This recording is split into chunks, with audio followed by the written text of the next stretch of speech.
Hai guys, kalian pasti tahu lah ya kalimat ini. Lebih baik nyesel beli daripada nyesel nggak beli. Ya kurang lebih itulah topik yang bakal saya bahas di video kali ini. Jadi saya mau review salah satu HG yang menurut saya paling keren meskipun umurnya udah 20 tahun lebih kali ya. Yes, ini HG UC Zeong, harganya 1.800 yen yang rilis tahun 2001. Jadi buat kalian yang belum tahu, Zeong ini tuh last bossnya RX-78 Gundam lah, alias Gundam pertama. Nanti saya bakal ceritain lebih lengkapnya dan kenapa sih Zeong ini tuh jadi salah satu penyesalan saya yang banget. Bentar nih, saya mau bahas dulu boxnya Zeong. Waktu saya masih bocil ya, lihat box Zeong ini tuh kayak anjir serem banget, ini matanya satu, badannya gede, dan boxnya juga ukurannya lumayan gede. Dalam hati tuh kayak, ini pasti barangnya mahal banget deh. 1.800 yen di tahun 2001 tuh mungkin kayak Gunpla yang harganya 2.500-an kali ya sekarang. Dan di zaman itu, HG UC Zeong tuh emang yang paling mahal 1.800 yen. Sisanya ya paling cuma 800 yen, 1.000 yen, 1.500 tuh paling mahal. Lihat aja nih sebanyak apa runnernya dan kualitas detailnya ya. Contohnya kayak di bagian thruster ini yang udah bertekstur. Terus ada bagian kabel-kabel atau pipe. Dan ini part waist-nya tuh satu part utuh, gede ukurannya, nggak ada runnernya. Jadi ya kebayang lah ya cetakan moldingnya semahal apa. Terus dikasih kabel juga buat gimmick Psycho Mew di tangannya. Sumpah nggak sabar banget pengen buru-buru dirakit buat lihat hasil jadinya. Ini sambil cerita-cerita kenapa Zeong itu jadi salah satu last boss paling ikonik. Jadi Char Aznable itu baru pakai Gelgook warna merah, cuma hancur lawan RX-78 yang nggak ada spare partnya gitulah. Terus si Char ini ngomong ke atasannya Kycilia Zabi. Ini bahasanya tuh agak diplomatis kayak gini nih. Ini semua Gelgook udah dipakai ya sama prajurit, nggak ada sisaan lagi ya. Terus saya bisa pakai apa dong? Kata si Kycilianya tuh, ini pakai aja Zeong, tapi ya baru 80% beres lah gitu. Ini tuh mobile suit prototype yang di-develop khusus buat new type. Ya kayaknya kamu bisa deh pakainya. Si Char ini kayaknya nyampein obrolan yang tadi dibahas ke mekaniknya Zeong. Ya mungkin basa-basi kali ya. Terus si mekaniknya tuh agak marah gitu kan, kayak 80% apaan? Jangan ngada-ngada. Zeong tuh udah ready to use kok, performanya 100%. Terus kan Char tuh komen kayak, tapi nggak ada kakinya ya. Terus si mekaniknya tuh bilang kayak, kaki mah nggak penting, itu mah cuma hiasan doang, orang atas mana ngerti. Terus ya emang performanya Zeong di Abawaku tuh very outstanding yang kayaknya bisa ngancurin beberapa mobile suit deh. Udah ya sedikit bahasannya itu, ntar kita bahas lebih lanjut pas Zeongnya udah jadi. Ini ngomongin cerita nyesel ya, belasan tahun lalu tuh saya nyesel nggak beli Zeong harga 120.000. Lebih milih flagnya Graham Ecker dengan harga yang sama, padahal kalau dilihat dari yennya ya beda jauh. Zeong ini kan tadi 1.800 yen. Nah, flag itu tuh cuma 1.000 yen. Tapi dulu saya lebih milih flag karena ya udah punya Exia-nya. Sementara waktu itu saya belum punya HGRX78 karena emang gak ada yang jual. Mikirnya tuh kayak, aduh Zeong ini beli gak ya? Harganya lagi murah banget. Tapi belum punya RX78-nya. Yang ternyata di tahun depannya tuh kan saya nggak tahu ya kalau Gundam tuh anniversary-nya per tahun 9 gitu. Nah, ada HG Gundam G30. Tahun depannya langsung agak nyesel kayak, anjing, kenapa ya nggak beli Zeong malah beli flag. Pokoknya di zaman itu lebih gampang nyari flagnya Graham ketimbang Zeong yang harganya 120.000. Sudah sampai sini kah cerita nyeselnya Zeong? Belum, masih ada yang lebih nyesel lagi. Jadi di tahun yang sama ada MG Zeong harganya 250.000 doang. Bayangin aja, MG Zeong yang harganya 6.000 yen cuma 250.000. Apakah waktu itu saya mampu beli Zeong di detik itu juga? Mampu banget, ada di dompet saya tuh 300.000 lebih. Tapi itu tuh kondisinya lagi nabung dan berkomitmen buat ganti HP lah pokoknya. Yang harganya sekitar 1.500.000-an lah. Bahkan nih ya, ada SD Zapper Zaku harga 14.000 aja saya nggak ambil.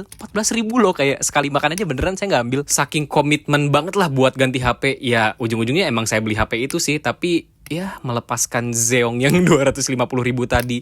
Tapi saya dikasih kesempatan kedua 3 tahun kemudian. Barang yang sama dengan harga yang sama 3 tahun kemudian tuh belum laku, nggak ada yang beli. Tapi waktu itu saya lagi fokus main Yu-Gi-Oh deh. Intinya kayaknya duitnya emang nggak ada aja. Terus kayak ya udahlah, ntar aja belinya kapan-kapan.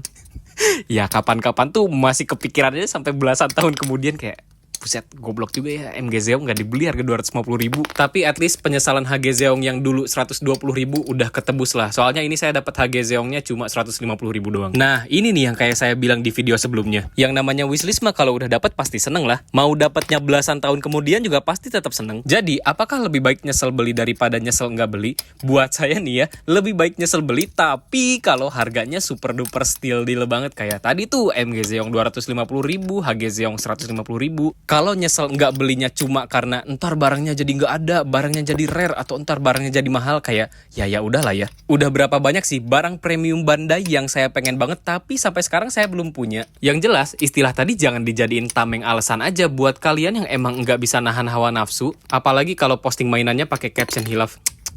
Enggak deh, ya nggak bisa dipungkiri lah, kesenangan emang cuma sesaat. Nah, ini Zeongnya udah mau beres, tinggal pasang waist, tangan, sama kepala doang, dan jajang, ini dia HGUC Zeong. Wanjeng, keren banget ini, sesuai ekspektasi lah pokoknya. Volumenya, detailnya, dan Zeong ini jadi HG pertama yang punya stand base. Ini keren sih eksekusi desainnya. Jadi kan Zeong tuh nggak punya kaki, mau nggak mau buat nambahin kesan realistis dan ekspresif, dikasihlah stand base ini yang meskipun geraknya cuma depan belakang, tapi udah bisa ngecover hampir semua posing ikoniknya Zeong. Contohnya kayak pas lagi terbang maju ke depan. Di sini ada artikulasi extension di bagian kepala, upper torso, sama bagian waist. Ini sakti banget sih di zamannya. Ada beberapa artikulasi cuma buat bikin satu pose ikoniknya Zeong. Keren, respect banget. Kerennya lagi, Zeong punya mechanical detail bagian thruster yang chef's kiss pokoknya. Kelihatan gak sih ada detail kabel, terus di bagian thruster kecilnya ada tekstur kotak-kotak kayak gitu, dan di bagian dalam thrusternya ada detail yang kecetak dengan sempurna. Di bagian framenya juga ada detail kabel atau pipa ya, ini yang nuansa mekanya tuh kental banget lah. Dan dua thruster yang gede ini adalah parts alternatif kalau misalnya Zeong nggak pakai kaki. Tapi ya sesuai statement mekaniknya tadi, performanya tetap 100% karena kaki tuh ya cuma pajangan doang. Jadi Zeong ini tuh unit all range attack yang punya beberapa mega particle cannon yang ada di kepalanya, tangan, sama bagian body. Yang bagian lengan bisa dilepas buat all range attack yang setiap jari-jarinya tuh punya mega particle cannon yang katanya sih bisa dipakai buat ngebidik 5 mobil suit sekaligus, yang intinya equipment ini tuh kayak mustahil lah dipakai di mobil suit biasa. Kalau yang di bagian body katanya bisa buat anti aircraft sama anti ground unit. Wih, gila, emang all range attack sih. Ini spoiler buat Zeong, kalau misalnya belum nonton, cepetan nonton dulu RX-78 versus Zeong, search aja. Jadi, bagian cockpit Zeong itu ada di kepala dan bisa dijadiin escape pod, ibaratnya kayak core fighter-nya gitulah. Terus pas Amuron nembak Zeong tuh, lah ternyata cockpitnya bukan di badan, di kepala ya kayaknya. Ada mega particle cannon juga yang kalian pasti tahu lah ya, ini scene paling ikonik segandam raya. Yes, RX-78 final shooting. Shung. Ya itu Zeongnya lagi nembak kena bagian kanan RX-78. RX-78-nya juga nembak kena palanya Zeong. Lanjut bahasannya ke kenapa artikulasi itu nggak terlalu penting buat menentukan gunpla itu bagus atau enggak. Contohnya di bagian tangannya. Kalau kalian lihat artikulasinya ya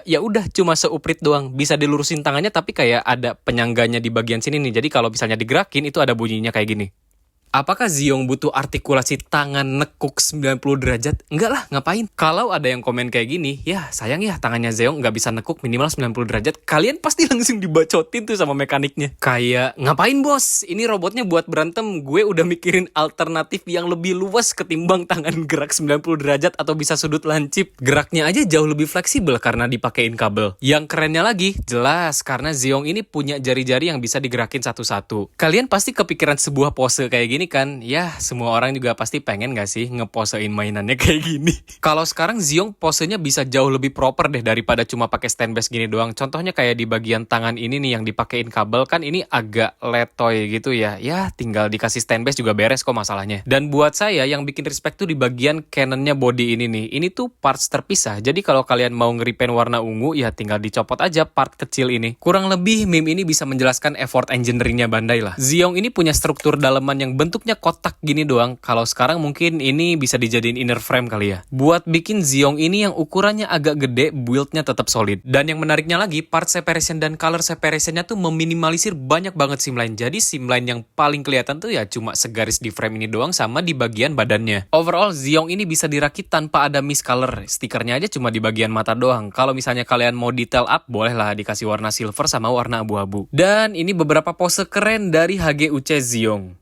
Buat model kit last boss rilisan 20 tahun lalu, kualitasnya masih nggak bisa dianggap remeh sih HGUC Zeong ini. Masih sangat proper, mau dipajang dengan 1/144 RX-78 Gundam versi apapun. Kalau kalian punya budget lebih, ya jelaslah ambil the real king of real grade RG Zeong. Tapi kalau budget kalian lagi seret dan pengen ngedisplay final battle-nya RX-78 lawan Zeong ini, HG-nya udah sangat amat proper kok. Jadi, yang bikin konsep desain dari HGUC Zeong ini adalah Katoki Hajime Sensei. Manualnya bilang kalau HGUC Zeong ini desainnya agak sedikit diotak-atik, terutama di bagian waist yang jadi punya artikulasi lebih fleksibel buat posing. As always lah pertanyaannya, apakah HGUC Xiong ini bisa dibilang HG Xiong Verka? Buat kalian yang jadi tertarik punya Xiong gara-gara nontonin review ini, selamat merakit dan selamat mainin Xiong versus RX78 gak sih? Terima kasih banyak ya yang udah nonton video ini sampai akhir. Sampai jumpa di video berikutnya. Dadah.